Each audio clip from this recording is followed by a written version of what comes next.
Bueno, chicos, buenas tardes con todos. Reciban el cordial saludo de la institución. Sean ustedes bienvenidos. El día de hoy vamos a desarrollar la sesión correspondiente a la semana 25. La sesión del día de hoy es nacionalismo. ¿Ok? Recordarles que el que le habla es el profesor Flores Ulca José del área de Ciencias Sociales. Esta sesión va dirigida a los chicos de tercero de secundaria. La competencia construye interpretaciones históricas y el propósito evalúa el impacto de los hechos históricos sociales, económicos, políticos y culturales en hechos posteriores a la actualidad. Vamos a dar la bienvenida a los chicos que ya nos están acompañando, viendo que están en hora de almuerzo, seguramente se comprende, chicos, no hay ningún problema.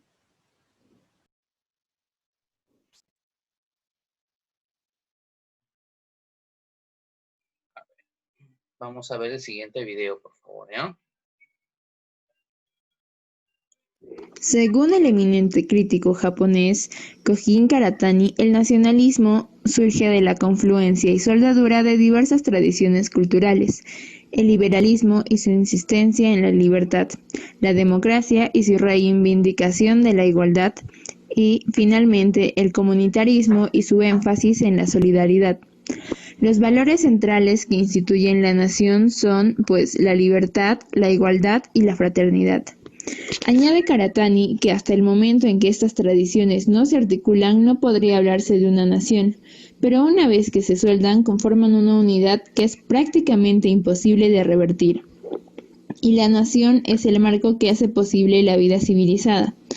Quizá lo más interesante de sus reflexiones es la complementariedad entre estas tradiciones.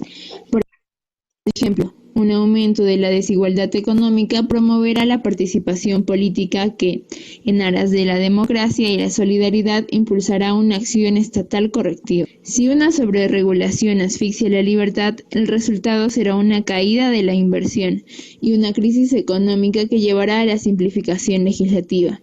Y una intensificación desproporcionada del nacionalismo conducirá a una empobrecedora hipertrofia del Estado y una consiguiente defensa de los derechos individuales. Ok, chicos, hemos visto un video bastante corto en realidad acerca del tema de hoy, que es el nacionalismo. Para hablar, chicos, de... Vamos a dar la bienvenida a tu compañera, Stephanie. Vamos a un segundito, ¿ya? Porque tenemos 7 Stephanie. ¿No? Villavicencio. Les comentaba, para hablar acerca de nacionalismo, chicos, definitivamente tenemos que definir qué es nación, que a continuación lo hacemos. Te dice, es el conjunto de personas que se identifican con un territorio, idioma, raza y costumbres, contribuyendo generalmente a un pueblo o un país, ¿no? Tenemos en cuenta entonces que cuando hablamos de nación, está haciendo alusión al territorio y a las personas que viven en el territorio. Pues son ellas las que desarrollan un tipo de idioma, tienen o pertenecen a una raza, o hoy vendría a ser etnia, y por tanto desarrollan costumbres asociadas netamente al territorio donde viven. ¿Está bien? A esas características hoy se denomina nación. Es por eso que en la imagen puedes observar el mapa del Perú con nuestro símbolo patrio, que es la bandera de nuestro país. Ahora, ya sabemos entonces qué es nación, ¿no? Un conjunto de personas que habitan en un territorio, que desarrollan un idioma, la misma raza, etnia, y que pues, dentro de etnia está pues, la cultura, costumbre, folclore, todo lo que acontece. Ahora vamos a ver los elementos de una nación. Profesor, ¿cuántos elementos tiene una nación? Bueno, podemos señalar 4, que es el territorio, la lengua, el gobierno y la población. Pasemos por el primero. Perdón. El territorio. Te dice, es la extensión de tierra que pertenece a un estado, provincia u otro tipo de división política. Hay que tener en cuenta algo, chicos, que no podemos hablar de una nación si no existe un territorio, porque el territorio es el lugar, es el área, es la extensión de tierra en el cual su población se desarrolla. Por lo expuesto, si no existe territorio, no podemos hablar de una nación. Ahora, no solamente hay que tener en cuenta que la población se desarrolla en el territorio. ¿Por qué el impacto? ¿Por qué la relación trascendental? Lo que pasa, chicos, es que una persona, un conjunto de personas, se relaciona con su territorio. Y gracias a esta relación es que desarrolla su propio lenguaje, desarrolla sus costumbres, porque la relación entre territorio, lugar de origen, ¿cierto? Y la población es muy importante. Por ejemplo, nosotros estamos íntimamente relacionados con nuestro territorio, que es el lugar donde vivimos, porque gracias a ella es que nosotros tenemos un lenguaje específico y tenemos nuestras costumbres. Por ejemplo, en la época pre-inca y inca, y en la actualidad todavía se manifiesta, todavía está en algunos lugares es que se expresa el pago a la tierra, que es una costumbre milenaria que está íntimamente relacionada con el territorio. El pago a la tierra pues consiste en darle el agradecimiento a los productos que la tierra nos proporciona. ¿Okay? Por eso manifestaba la relación importante entre el territorio y obviamente la nación. Lengua. Toda nación posee un lenguaje oficial en la que se encuentra escrita su burocracia, código jurídico y documentos históricos con lo cual su población se identifica. Claro, primero abordemos que lengua es el idioma que permite una comunicación efectiva en una sociedad. Y para que la comunicación, que es trascendental dentro de la convivencia, exista, tiene que tener un lenguaje en común, un lenguaje en el cual todos los integrantes de una nación puedan comunicarse. Y a ese lenguaje en común se denomina idioma oficial. ¿Okay? Ahora, dentro de este idioma oficial también sus leyes tienen que ser claras, tienen que estar escritas justamente en este idioma oficial. Es por eso que hace mención al código jurídico. Y quienes van a aplicar estas leyes definitivamente tienen que conocer y practicar este idioma oficial. En ese caso vendría a ser la burocracia. Y toda la historia de este pueblo tiene que estar en este lenguaje. Por eso es importante una lengua oficial dentro de una nación. Gobierno, se dice, es la autoridad gobernante de una unidad política que tiene por objeto tanto dirigir, controlar y administrar las instituciones del Estado, como regular una sociedad política y ejercer autoridad. Profesor, ¿a qué se refiere con gobierno? No lo entiendo bien. Bueno, chicos, lo que pasa es que gobierno está asociado a la administración. Y el que va a ejercer el control, el que va a administrar, es el gobierno de un Estado, de un pueblo. Y esa institución, representada por personas, pues ellos son los encargados de poder administrar.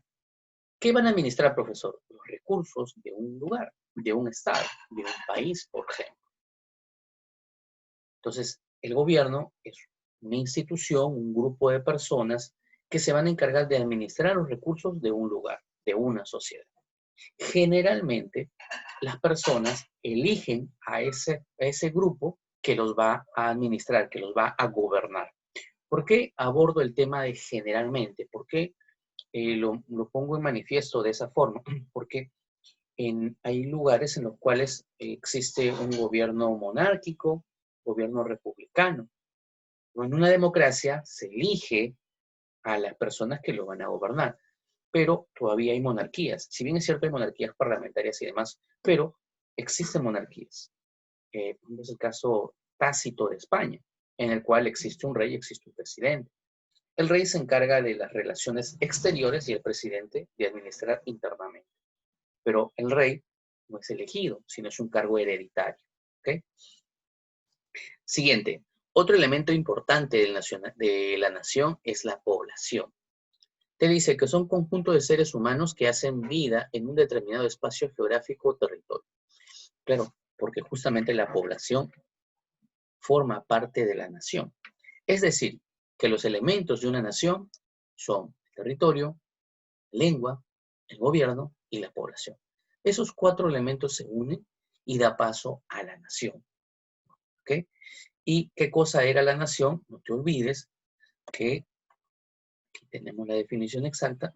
Es el conjunto de personas que se identifican con el lugar donde viven y que desarrollan y qué significa el lugar donde vive y que tiene en cuenta el aspecto de la etnia, es decir, la cultura, el idioma, las costumbres y demás.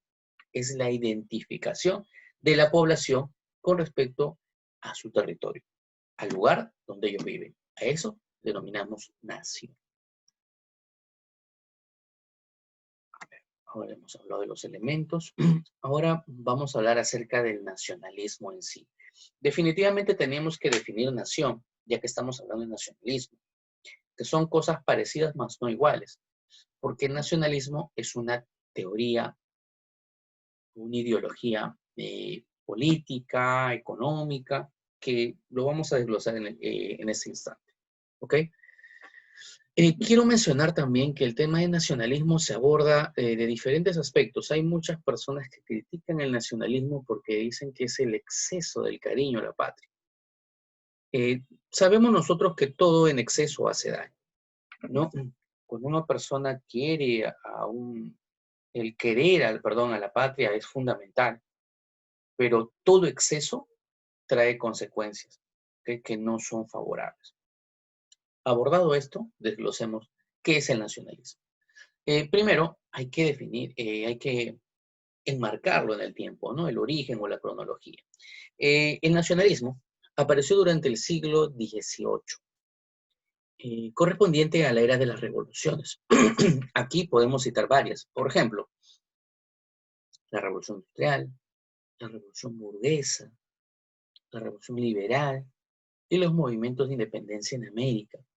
Bueno, que son uno de los tipos de revoluciones que aparecieron durante el siglo XVIII, ¿no? Pero hay que tener en cuenta, por ejemplo, que podemos citar la independencia de las 13 colonias, ¿no? Ten en cuenta que la revolución burguesa está asociada netamente con la revolución francesa. Pero es en el tiempo de estas revoluciones, de estos grandes cambios que se están dando en el mundo, es que aparece la idea de nacionalismo. Por lo tanto, nosotros podríamos deducir que tras el desarrollo de estas revoluciones, el desarrollo de estos movimientos que cambiaron la forma o el estilo de vida de un lugar, de una sociedad, es que aparece el término nación. Porque ten en cuenta que en este siglo, en el siglo XVIII, antes, el siglo anterior, la idea de nación no existía. Hablábamos de imperios. Si tú lo analizas, te vas a dar con la idea, con la noción de que estamos en siglos anteriores, el término utilizado era imperio y no nación. El término de nación aparece justamente tras esos grandes cambios, porque estos cambios originaron la aparición de sociedades nuevas. Y lo que se buscaba en estas sociedades nuevas, como fue el caso de nuestro país, es identidad. ¿Por qué se buscaba identidad? Porque la identidad proporciona la estabilidad y el desarrollo de una sociedad. Cuando una sociedad no se identifica con su misma, con la población en la cual pertenece, entonces no podemos desarrollar o no podemos pedir un progreso. Es por eso que las revoluciones que aparecieron cambiaron la perspectiva. Se desarrolló otra nueva forma o otro nuevo estilo de gobierno y diferentes clases sociales. Entonces, como era nuevo, necesitaron que las personas, la población que estaba viviendo ese nuevo estilo de vida, se identificara con eso. Y por eso que aparece el término de nación, nacionalismo. ¿Ok?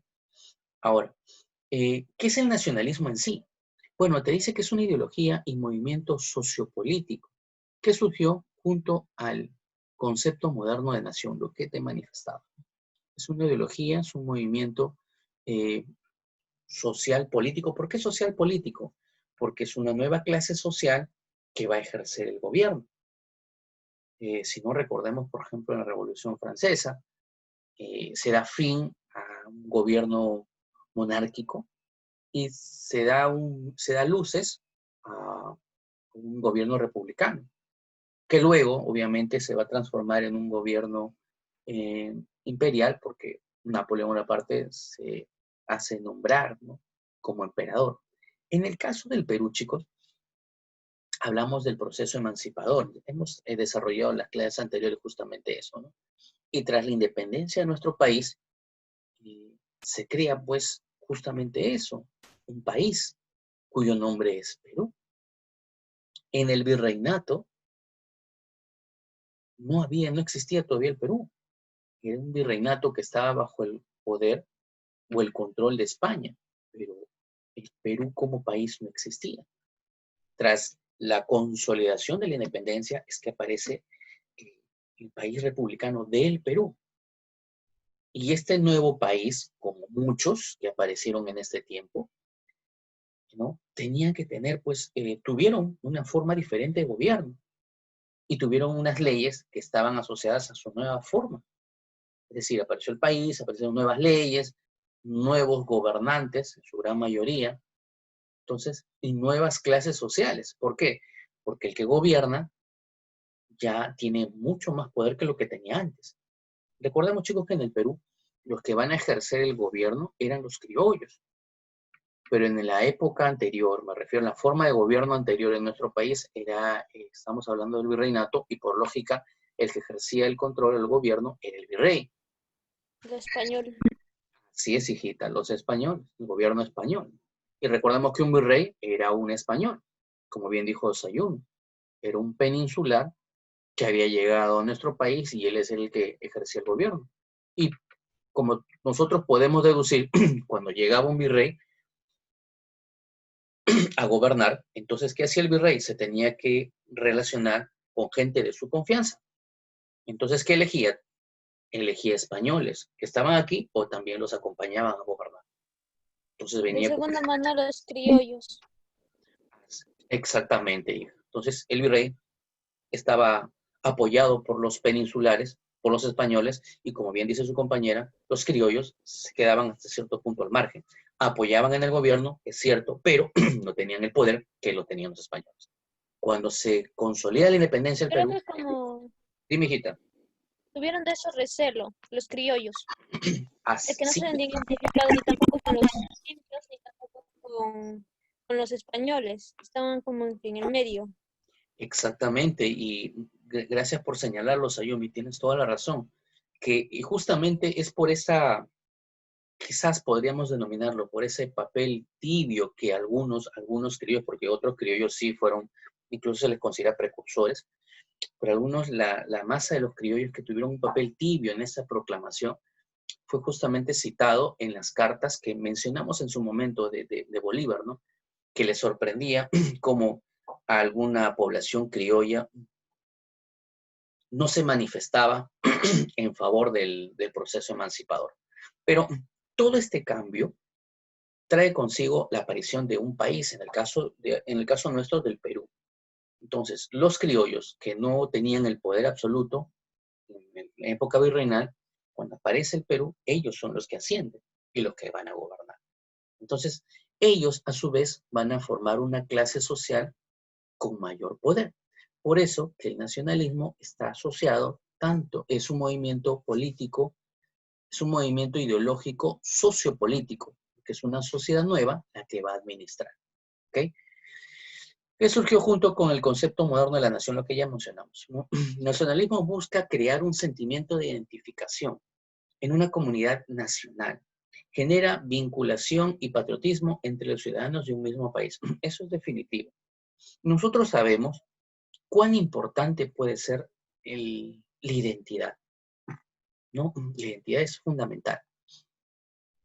En un ejemplo práctico, uno se identifica con alguna situación, con alguna forma de, un estilo de vida, con, de repente, con algunos que se identifican con tu institución, con tu colegio, con el trabajo, con lo que tú quieras. Y cuando uno se identifica, ¿qué es lo primero que hace? Pues lo cuida, porque cuando uno se identifica, es que se siente parte de, y cuando tú te sientes parte de algo, lo sientes tuyo, ¿cierto? Y cuando son cosas tuyas, propias, ¿qué hace uno? Cuida. No, tú puedes empezar, ¿no? De repente prestas, no sé, tu lápiz, lo que sea. Oye, no lo muerdas, ¿no? Oye, no lo vayas a romper, no lo vayas a perder porque es mío. Siempre solemos decirlo. Entonces, es la importancia de ese ejemplo pequeño, lo masificas y es por eso la importancia de la identidad. Cuando la población se identifica con el lugar al cual pertenece, es que la población va a querer formar parte de él y va a querer su mejora. Ese es el objetivo del nacionalismo, ¿no? Que que la sociedad se identifique con este nuevo país, con este nuevo estilo de gobierno que apareció. Es por eso que te dice, el nacionalismo busca crear un sentimiento de identidad en una comunidad nacional. Genera vinculación y patriotismo entre los ciudadanos de un mismo país. Chicos, en el virreinato existía identidad.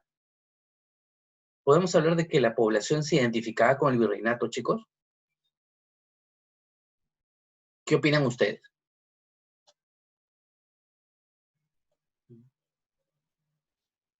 Y como hemos avanzado, seguramente tienen algún problemita en el audio. Como hemos dicho, dime, Sayumi.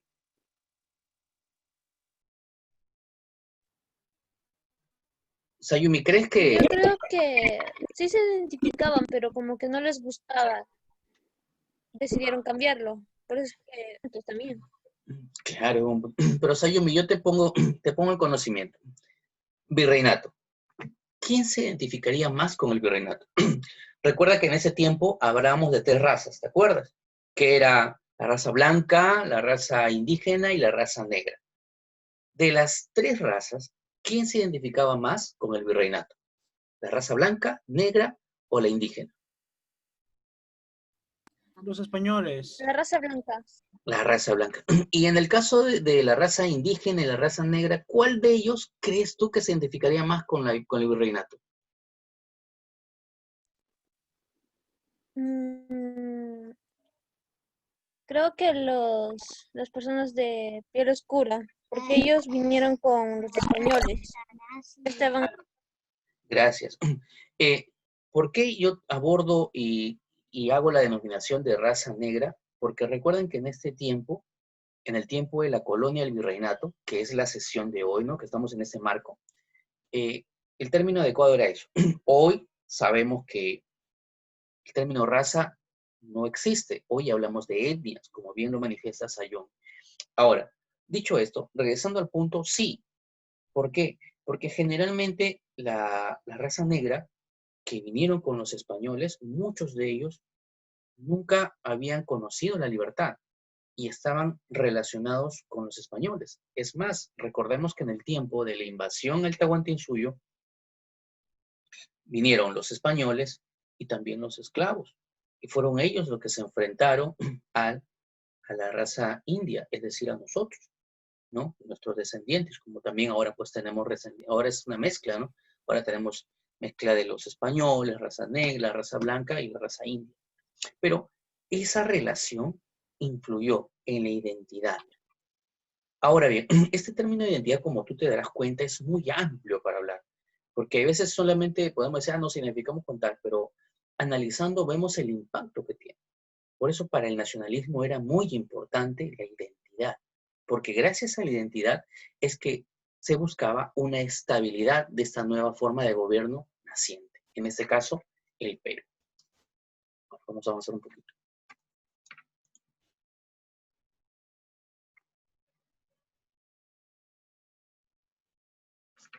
Corrientes ideológicas nacionalistas. Aquí podemos abordar 2, que es el nacionalismo liberador, y el nacionalismo excluyente o dominador. Primero, el nacionalismo liberador. Te dice, busca fortalecer la autodeterminación nacional. Profesora, ¿a qué se refiere con autodeterminación? Lo que pasa es que la autodeterminación consiste en que los propios pueblos puedan elegir de qué forma quieren ser administrados. Por eso que te dice, por eso que te dice derecho a decidir de un pueblo sobre su forma de gobierno ante potencias coloniales. Un nacionalismo liberador, estoy trabándome, disculpen ustedes, consiste en que cada pueblo elija la forma en que desea, en este caso, ser administrado. Mientras tanto, el nacionalismo excluyente o dominador plantea lo siguiente, dice, busca impulsar la supremacía de una nación sobre otra. Cuando nosotros abordamos el término de busca una supremacía sobre otra, entonces definitivamente se nos viene en mente lo que es una invasión, una acción bélica, ¿no? Apoyando el dominio sobre los otros pueblos de maneras diversas. Claro. Entonces, remarquemos lo siguiente. Un nacionalismo liberador, trabo otra vez, no sé por el almuerzo, porque todavía no almuerzo, está asociado netamente a que los pueblos elijan de qué forma quieren ser gobernados. Mientras tanto, un nacionalismo excluyente hace mención a que un pueblo desarrolle una supremacía sobre otro. Y esta supremacía generalmente está asociada a la invasión, a un dominio mediante la fuerza. Y es por eso que tenemos aquí dos imágenes. La primera está asociada netamente a un nacionalismo excluyente o dominador, y la segunda es un nacionalismo liberador. ¿Por qué? Porque aquí nosotros podemos apreciar justamente los inicios de la República de Argentina, que tú estás viendo aquí justamente su bandera. ¿Ok, chicos? Vamos a avanzar, chicos, antes que nos gane el tiempo. Ahora bien, elementos del nacionalismo. Podemos denominar o citar a tres, que es la autodeterminación política, peculiaridad cultural y lingüística, y la pureza étnica. Vamos a remarcar lo siguiente, que son los elementos del nacionalismo. ¿Ok? Ahora, la primera, autodeterminación política. Te dice, el gobierno que dirige a un pueblo debe estar libre de cualquier dominio exterior. Las nacionalidades que no posean un gobierno y leyes propias servirán a los propósitos de otros gobiernos. ¿Cómo es esto? Es que cada gobierno nacionalista debe ser gobernado propiamente, ya que su pueblo lo elige. ¿Elige a quién? A sus representantes, y estos representantes van a ejercer un gobierno autónomo dentro de su nación, dentro del pueblo. Si esto no pasara, si fuese al revés, si las autoridades que van a dirigir el pueblo a su vez no tienen la autonomía suficiente y van a estar siendo dominados o controlados por otra metrópoli, por otro gobierno, entonces esto va a traer consigo que el gobierno de la metrópoli, al momento de emanar sus leyes y demás, pues lo va a hacer en favor de esa metrópoli y no en favor del pueblo que está siendo gobernado. A eso se refiere con autodeterminación política. Lo importante que es que tenga un pueblo un gobierno propio y autónomo. Siguiente, peculiaridad cultural y lingüística. Te dice, el pueblo se identifica por una lengua más que por rasgos anatómicos. Por lo tanto, es fundamental un propio lenguaje. Chicos, aquí nos hace referencia a que lo importante de la peculiaridad cultural y lingüística, la importancia de una lengua en común, es decir, lo importante que es un lenguaje oficial.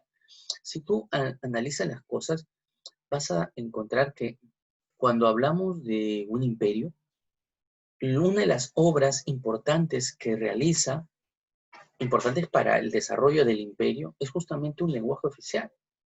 Por ejemplo, en el caso del Perú, el lenguaje oficial era el quechua, que fue impuesto por el propio por el gobierno del Inca. Era muy importante un lenguaje oficial. Pero ¿por qué? ¿Cuán importante puede ser un lenguaje oficial? Como estamos viendo, un lenguaje oficial garantiza a que todos los integrantes o todos los pueblos que pertenecen, en este caso a un imperio, puedan comunicarse y puedan conocer las leyes para que las respeten. Entonces, esa importancia del lenguaje tampoco no se escapa al nacionalismo como doctrina política. ¿Por qué? Porque el nacionalismo lo que busca es una comunión entre los pobladores, una igualdad, una relación de identidad. Y esa relación de identidad no solamente tiene que basarse a rasgos físicos o a rasgos anatómicos, como dice el texto, sino que aborda un poquito más allá. Y el texto nos manifiesta que para que existe una relación y se pueda establecer la identidad, necesitan un idioma oficial, un idioma en común. Es por eso que abordamos el término peculiaridad cultural y lingüística, lo importante que es un propio lenguaje en esa nación nacionalista, valga la redundancia. Siguiente, pureza étnica. Dice, rechaza la fusión de pueblos. Los teóricos nacionalistas aducen que la raza pierde fuerza física. Si tú analizaste, antes de poder detallar los elementos del nacionalismo, hice mención en que son los elementos del nacionalismo en ese entonces. Recuerda que esta ideología aparece entre el siglo XVIII, estamos hablando de 1701 a 1800, aparece, pero es un proceso de evolución. Pero cuando apareció, presentaba estas características. ¿Por qué pongo en manifiesto esto? Porque acá nos habla de pureza ética. Acá nos dice que las razas, que es el término que utiliza, deben mantenerse puras, según es la perspectiva del nacionalismo que apareció en ese tiempo. ¿Cierto? Y ellos aducen que cuando se mezclan las razas, entonces, ¿qué pasa? Que incluso la propia raza pierde fuerza, se refiere incluso a fuerza física o que puede presentar algún problema de salud. Hoy día nosotros sabemos que si las etnias se mezclan, no hay ningún problema. Es más, nuestro país es un conjunto de etnias.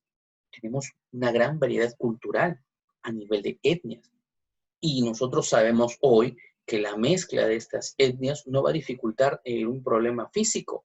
Eso no tiene nada que ver.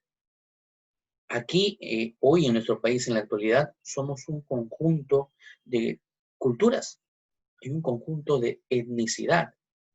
Por eso nosotros a veces nos observamos y salimos en los medios de comunicación, en diversos lugares y vemos personas con características étnicas andinas, con características con afroperuanos, pero todos ellos son peruanos. Y la fusión de estas etnias, vuelvo a recalcar, no daña un aspecto físico, no tiene nada que ver. ¿Okay? Ahora, representantes del nacionalismo, tenemos a Michel Aflaq, fue uno de los principales teóricos del socialismo y nacionalismo árabe. Benedict Anderson fue un estudioso del nacionalismo y de las relaciones internacionales. Y tenemos a Otto Bauer, un político austriaco de ideología socialdemócrata. También podemos mencionar a Michel Billing, es un influyente científico social británico. ¿Por qué lo pongo en manifiesto? Porque estos son los representantes nacionalistas que tenemos que tener en cuenta, ¿ok? Siempre hay que saber al menos un poco de los teóricos, quiénes son los que planificaron o plantearon este nacionalismo.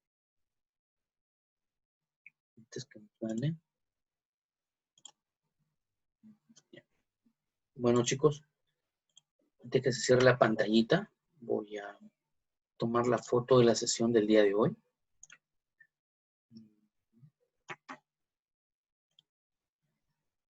Sí. Chicos, no se olviden desarrollar la actividad de la sesión del día de hoy. Justamente estoy enviando la asistencia. Y como le dije, este tema de nacionalismo es muy importante, ¿no? Trascendental en nuestro desarrollo, en nuestro querer patrio. Recordemos también que todo en exceso hace daño. Todo proceso radical trae consecuencias y generalmente son negativas. Por tanto, Hay que identificarnos con nuestro país, que es fundamental, identificarnos con nuestro distrito. Como ya les manifesté durante todas estas sesiones, nuestro distrito es uno de los lugares más, no solamente agradables, más turísticos. Tenemos un montón de cultura. Recordemos, chicos, que nuestro distrito fue creado por San Martín. Fue uno de los 4 primeros distritos. O sea que nuestra historia aquí en este distrito es antiquísima. Entonces, ya habrá momentos en los cuales seguramente vamos a poder desglosar paso a paso, pero nuestro distrito tiene muchas cosas positivas y está en nosotros en hacerlo aún más positivo, más productivo de lo que ya es. ¿Cómo lo hacemos? Simplemente siendo buenos ciudadanos, cumpliendo con nuestros deberes, haciendo uso de nuestros derechos de forma responsable, chicos. Bueno, siempre es un gusto saber de ustedes. Espero que se encuentren muy bien de salud, al igual que sus seres queridos. Me estoy despidiendo. Será hasta la siguiente actividad. Gracias, chicos. Permiso. Chao, profesor, gracias. Cuídate, hijito. Cuídate, Rodrigo. Nos vemos. Chao. Chao, hijito. Cuídate.